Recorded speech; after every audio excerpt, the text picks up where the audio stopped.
नहमदुहु व नसल्ली अला रसूलिन करीम अम्मा बाद वाउज़ु बिल्लाहि मिनश शैतानिर रजीम बिस्मिल्लाहिर रहमानिर रहीम रब्बि इश्रह ली सदरी व यस्सिर ली अमरी वहलुल उक़दतम मिन लिसानी यफ़क़हू क़ौली रब्बि ज़िदनी इल्मा व अमला रब्बि यस्सिर व ला तुअस्सिर व तम्मम बिल खैर या रब्बि लकल हम्दु कमा यंबग़ी लिजलाली वजहिका व अज़ीम सुल्तानिक। हम पढ़ रहे हैं सूरह अन्निसा, उसका तर्जुमा और उसकी तफसीर। आज आयत नंबर 2 का तर्जुमा और उसकी तफसीर पढ़ेंगे।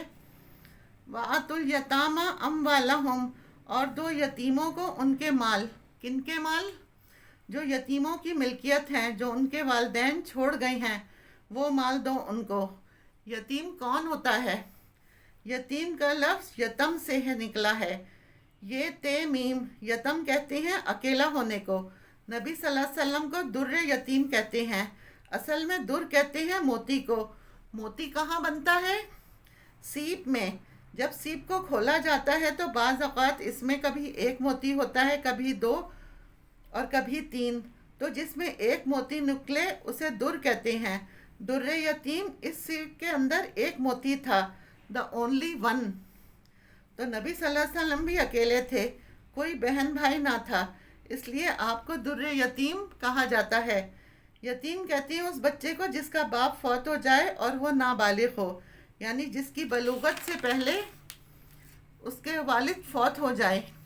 और अगर वो बालिग हो चुका और फिर उसका बाप फौत हुआ तो फिर वो यतीम नहीं हुआ। क्यों? हदीस में वाज़ेह तौर पर आता है कि बलूगत के बाद यतीमी बरकरार नहीं रहती, फिर उस बच्चे के ऊपर यतीम के अहकाम नहीं आएंगे। तो दे दो यतीमों को उनके माल, यानी उनमें खयानत ना करो, पूरे के पूरे दे दो। वला ततबद्दलुल खबीसा, ना तुम बदलो, यानी उम्दा चीज़ लेकर खबीस चीज़ ना दो उनको। होता यह है कि मसलन एक मर्द फौत हुआ, अब उसके पीछे उसकी बच्चियां थीं, उन्हें विरासत में हिस्सा मिला और साथ चचा को भी मिला, जॉइंट फैमिली सिस्टम में। अब क्या है, माल इकट्ठा रखा हुआ है, इस माल को तकसीम होना है। होता क्या है, मुश्तरका माल का जब बंटवारा होता है तो दूसरे को सिर्फ गिनती पूरी करके देते हैं, अच्छी चीज़ें उम्मन खुद रोक लेते हैं। अपने लिए क्या रखा? तैयब, और उनके लिए क्या? खबीस। क्या कहा जा रहा है? खबीस को पाक से मत बदलो, बदल कर मत दो। अगर आप गार्डियन हो और बच्चे का माल साथ आया है, अब अगर सूट की तकसीम हो रही है तो उस बच्चे के हिस्से में अच्छे हैं तो आप क्या करो?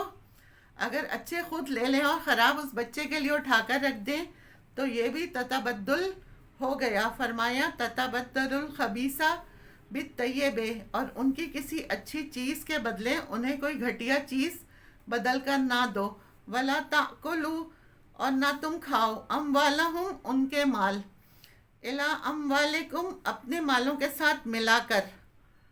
अब ये साथ मिलाने की बात क्यों की गई? उनके माल अपने माल में मिलाकर ना खा जाओ।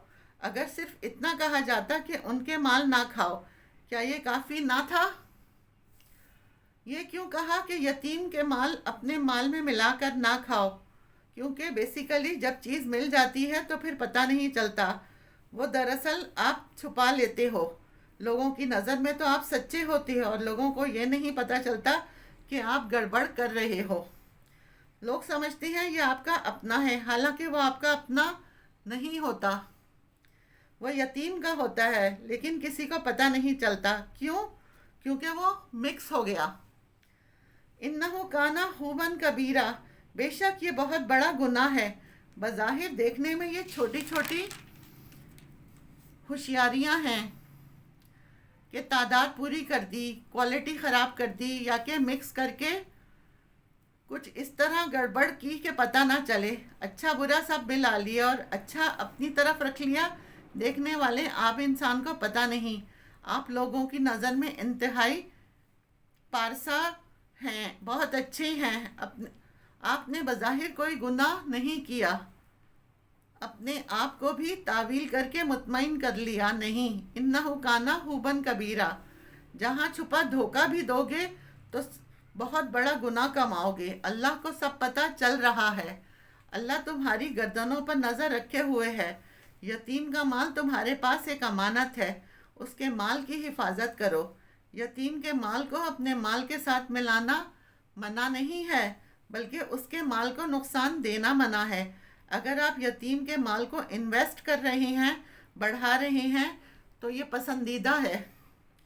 ملانے سے اس وقت منع کیا گیا ہے جب نیت خراب ہو اور یتیم کے مال کو نقصان پہنچانا مقصود نہ ہو یا دھوکہ دینا مقصود نہ ہو۔ وآخر دعوانا ان الحمد للہ رب العالمین۔